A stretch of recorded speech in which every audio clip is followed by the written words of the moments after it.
Hello, I'm Sokaktaki Zeka. Let me be crystal clear from the start.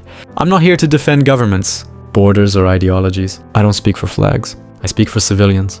Kids buried under dust. Mothers screaming in hospitals without electricity. People who never asked to be born between rockets.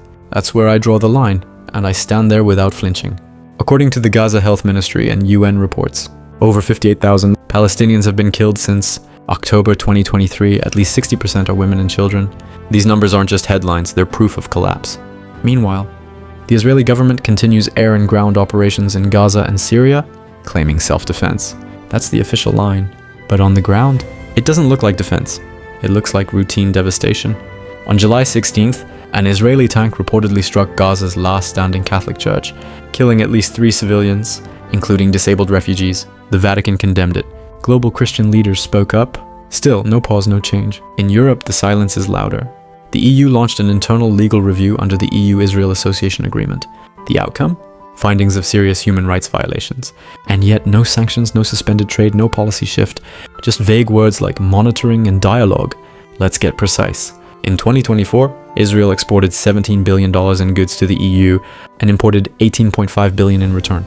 That's not diplomacy, that's business. And right now, that business is being done over the bodies of civilians. Ireland, Spain. Belgium called for banning settlement products and reviewing trade. But Germany, Hungary, Czechia blocked it all. Democracy be veto. And the public? Losing trust fast. A July 25 IPSOS poll across 8 EU countries showed 61% of citizens distrust their government's stance on Gaza, and 42% believe their country is complicit by inaction. That's not Twitter outrage, that's data. Amnesty International called the EU's silence a cruel and unlawful betrayal. And honestly, that's putting it mildly, because this isn't about being pro-Israel or pro-Palestine. It's about being pro-life, actual human life.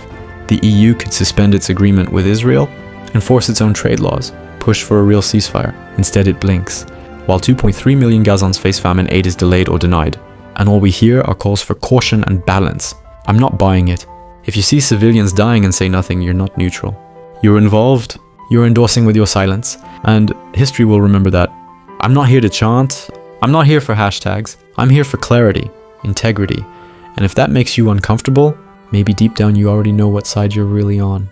I don't take sides, I take positions. I stand where the bombs land, with those who never get to choose a side. This is Sokaktaki Zeka, and if you hear me, speak louder.